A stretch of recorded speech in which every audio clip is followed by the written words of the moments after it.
Hello everyone and welcome to the 100th video on the channel.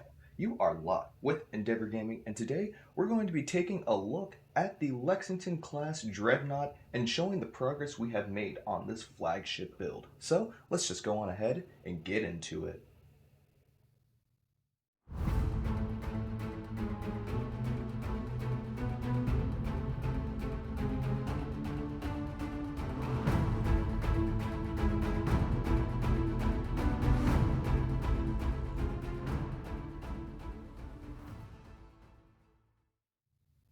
It has been quite a long time since we've taken a look at this ship. This was one of my original build videos from all those years ago, but we've made a lot of changes over the years, and I think it's about time we come back to this video, and what better time than the 100th. So here we are in the USS Endeavor, our flagship on the Terran Lexington Dreadnought cruiser.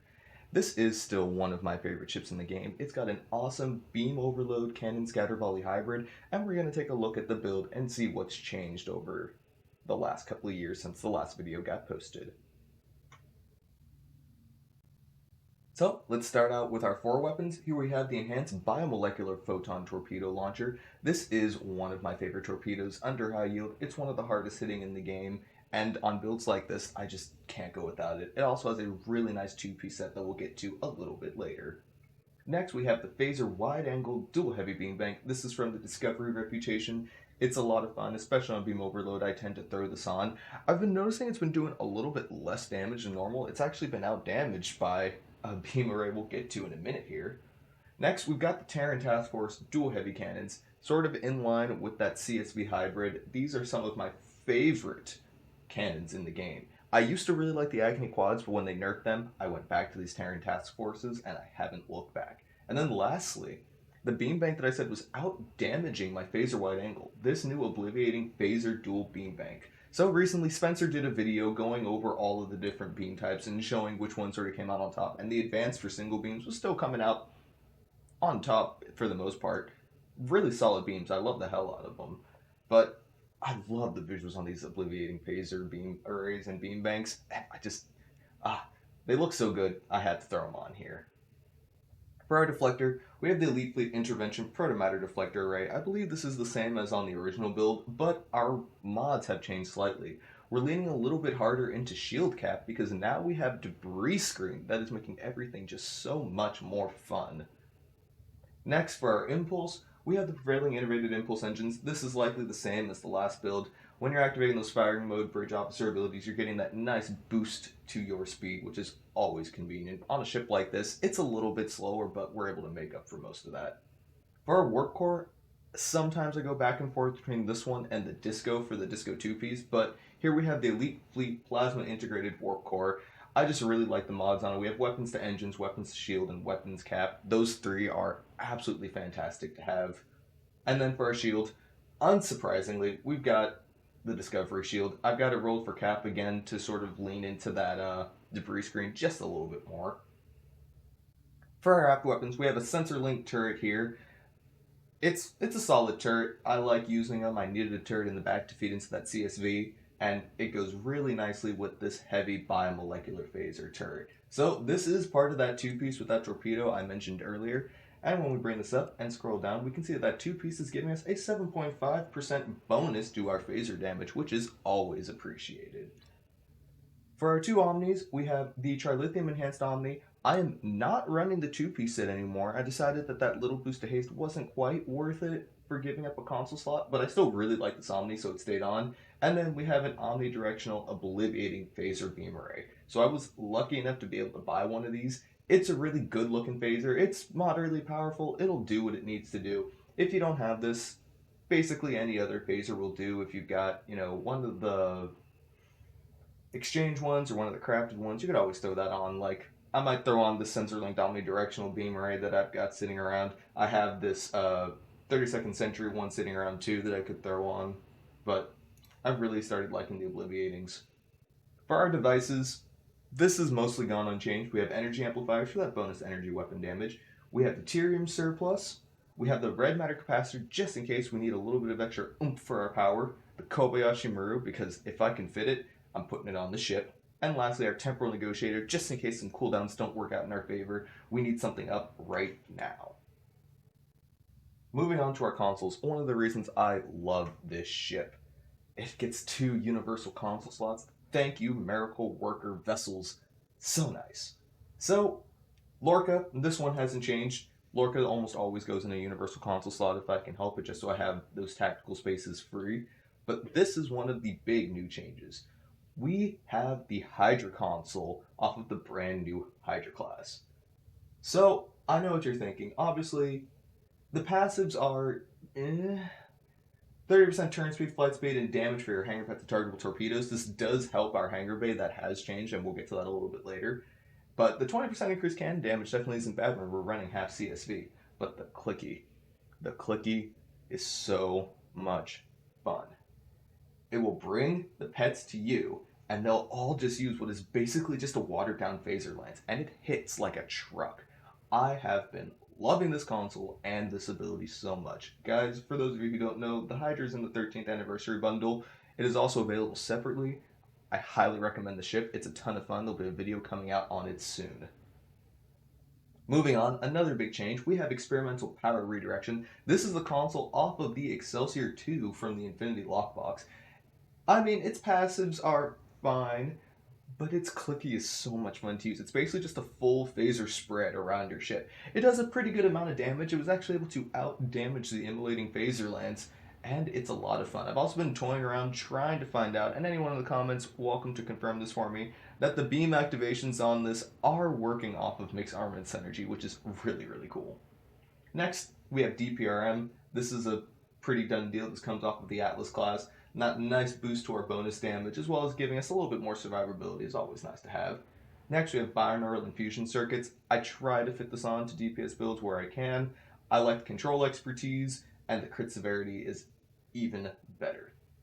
We have debris screen, which has obviously been added on since the last video and has become a staple of the builds. It's ramming speed. It's ramming speed and so much fun. I love this console so much. We've got Tachykinetic Converter here. This is one that could potentially come off if I needed another console space. It's got its nice boost to crit chance and crit severity, which I like. Moving on to our science console slots, we have the Immolating Phaser Lance. This is another one of those hard hitters, but more importantly, it's going to feed into things like universal designs that we'll get to later. And then we have Domino. This is for the haste, and this is for the bonus damage. This console is great. It comes up with the Bajoran Interceptor out of the Phoenix store. If you ever pop an epic one and you don't have this ship, this is the first one I recommend. And then lastly, for our tactical consoles, we just have 4 vulnerability locators for phaser, helping us with that crit chance and giving us a little bit of extra Cat 1 boost to our phaser damage, which brings our crits right out to 62.5 and our crit severity to 200.4. I would like to get that crit severity up a little bit higher. There's not a whole lot I can do about it right now, but who knows, maybe a new console will come out that'll fix that problem. Our hangar bays also changed a little bit. We have elite Valkyrie fighters. These pets are so much fun. They're not super great for ISEs because they'll take stacks of concentrated firepower, but in normal endgame content besides infected, these things are great. They have high yield torpedoes. They have spreads. It is so much fun using these things. These are my favorite hangar pets in the game. Moving on to our traits.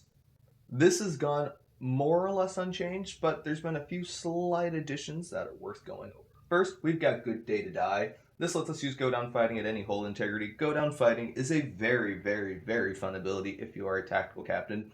It gives you damage resistance rating and gives you a nice 50% bonus to all of your damage. Next, we have Adaptive Offense. This is one I tend to throw on pretty regularly. Gives you some crit chance, and on critical striking, it'll turn some of your crit chance into crit severity.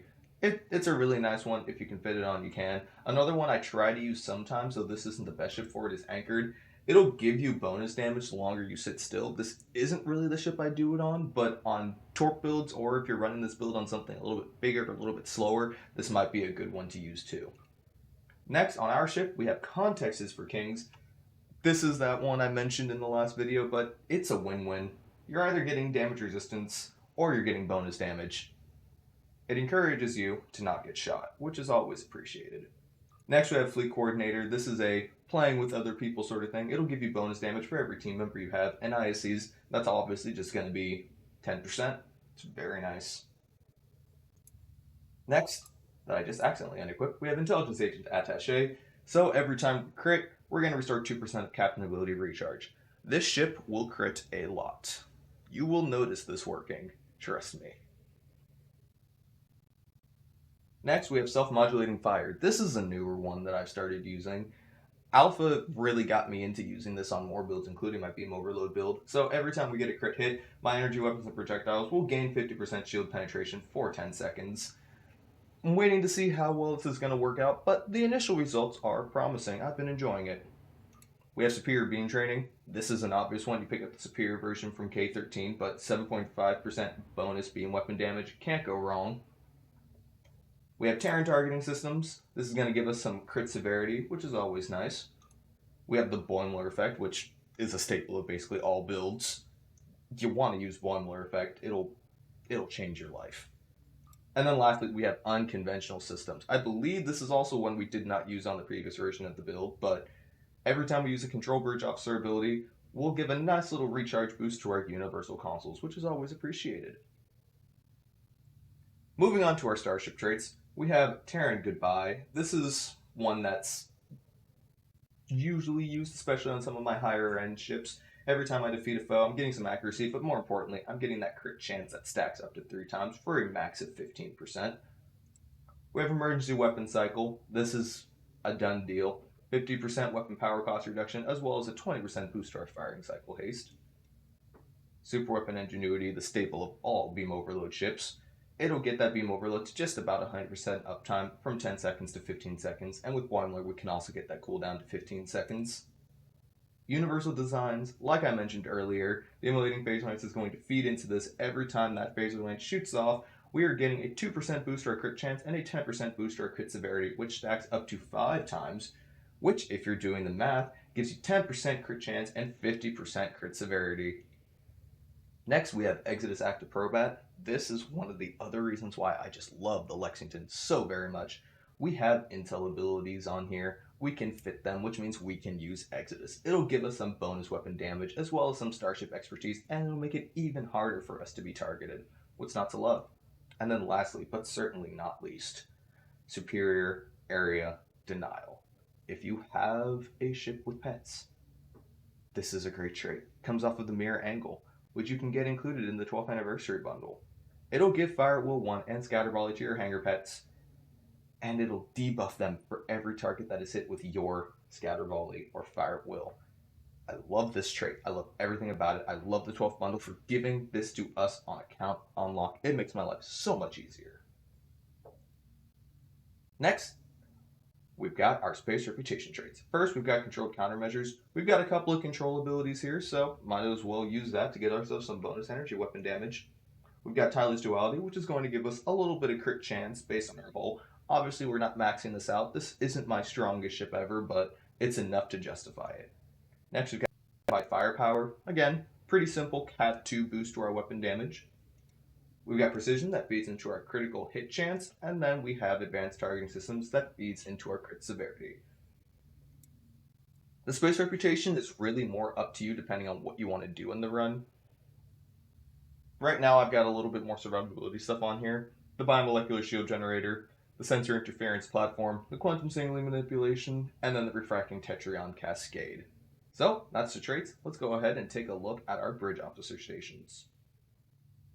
The Bridge Officer Stations on the ship have gone mostly unchanged, save for one very big upgrade. We have moved away from the SROs of old and moved on to Watcher Bridge Officers. We have a full set of Watchers in here, 2 tactical, an intel tactical, an engineer, and a science. So, most of the abilities haven't changed too much. Distributed targeting to distribute all of that damage to other targets, our high yield 2 for that heavy biomolecular, and beam overload 3.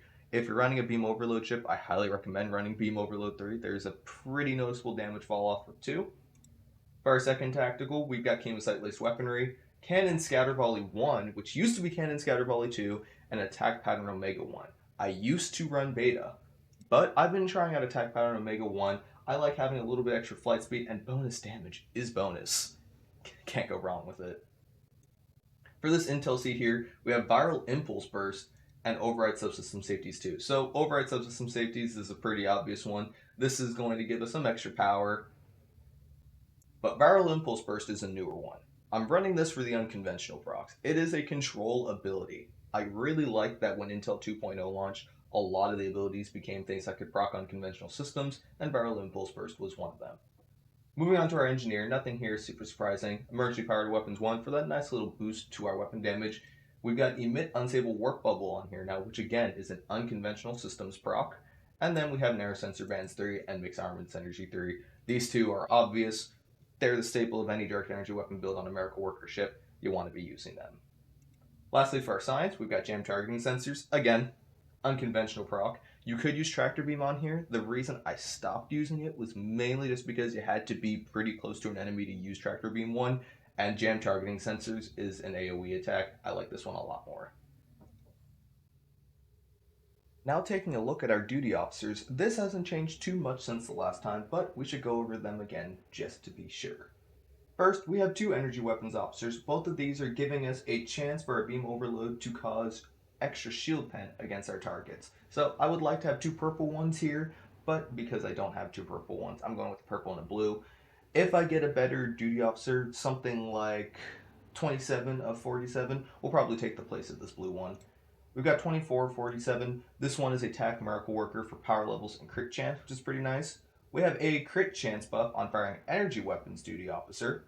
We have 19 of 47, which is a power levels to max and our weapon armor penetration officer. And then lastly, we have Vincent Kish. This is the newest arrival. This has a chance of buffing our cannon scatter volley 1 to a scatter volley 2. It's a 25% chance, but hey, we'll always take it. So with that, that is the brand new Lexington class beam overload hybrid build. I have come to call this build our phase 3 block 3 build. I try to keep all of my different builds organized. This is the latest one. I've been working on it with people from the Discord server. The link will be down below. Working with people like Alpha and Orasonic has made this ship into a monster, but I can brag about it all I want. Let's go ahead and take them to a patrol and prove it.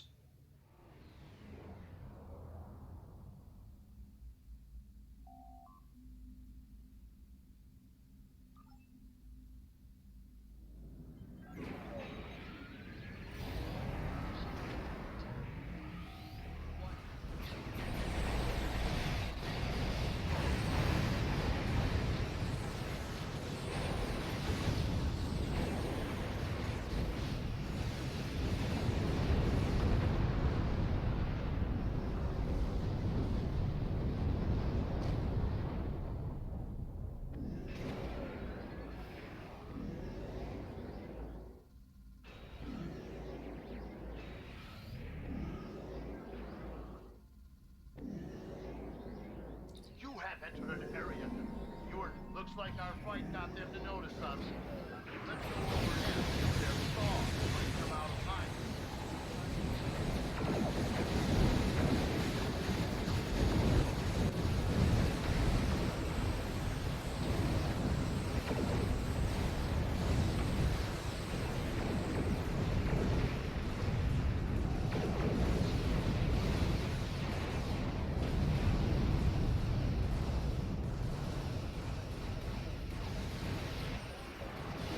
Concentrating fire on individual ships.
So, as you saw, the Endeavour had absolutely no problem getting through that patrol, but Wanted tends to be an easier one. Let's take it into something a little bit spicier and see how it does in a prolonged engagement.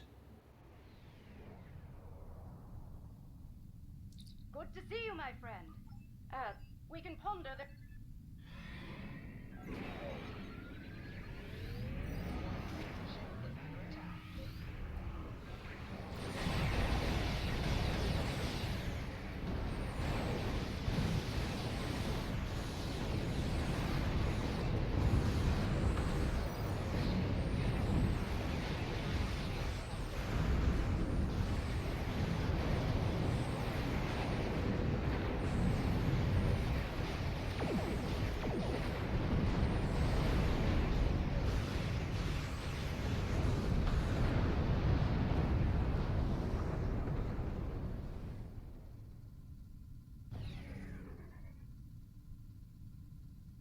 We did it.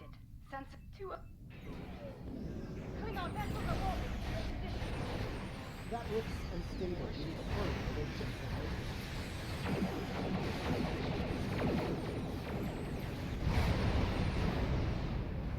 Hull integrity below 75%.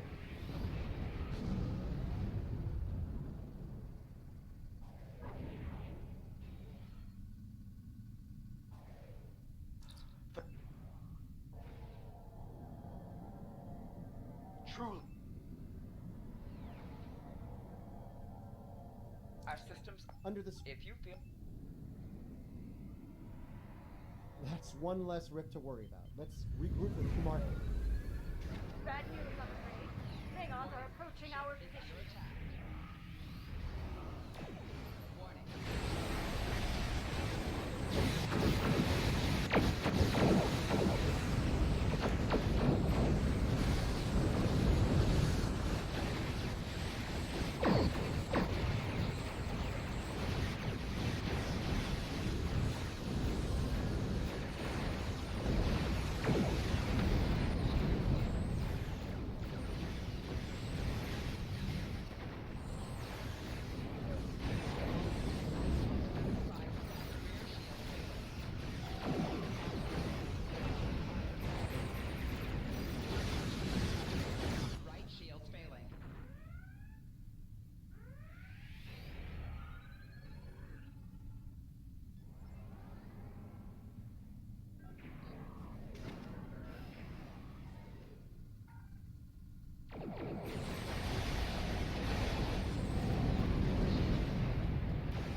An even harder patrol, and the Endeavor managed to get through it without a scratch. There's only one more challenge left for us to overcome.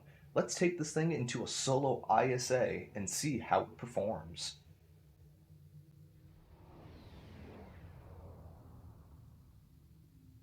The situation is grim. There's more. Begin.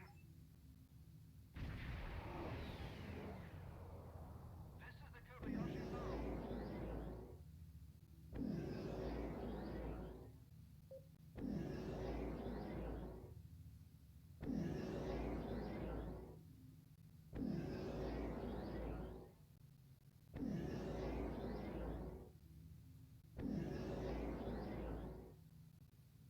We will add your technological and biological distinctiveness to our own.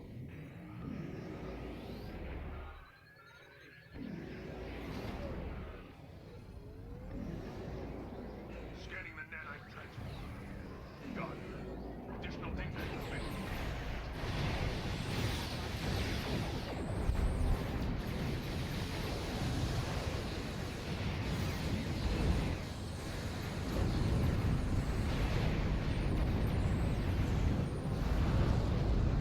Hull integrity below 75%.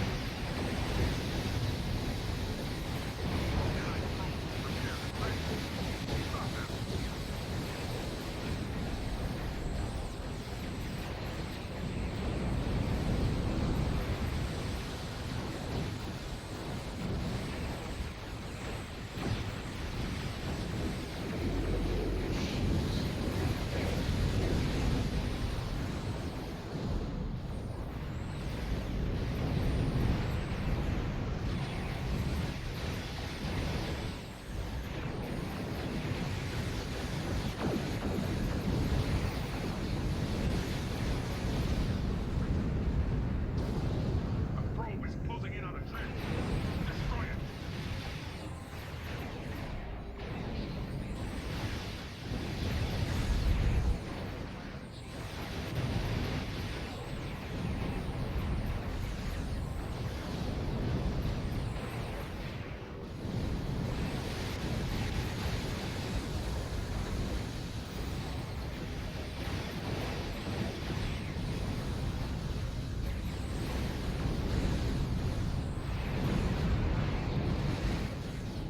Shields failing. A probe is closing in on a transformer.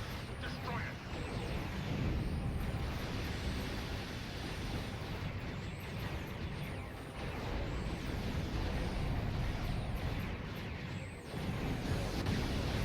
A probe is repairing a transformer.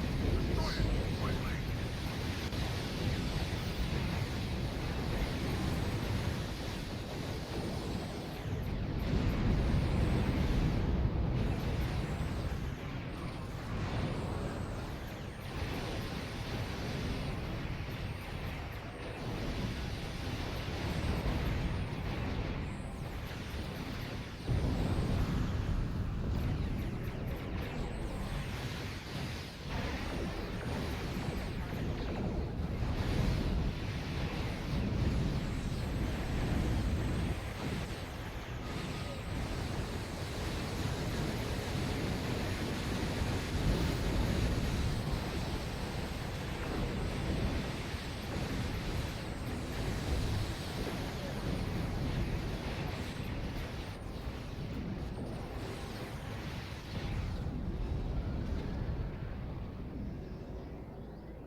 Now that the run is over, let's go ahead and take a look at the Parse. In that solo ISA, we managed to hit 238.12k DPS, which is pretty respectable.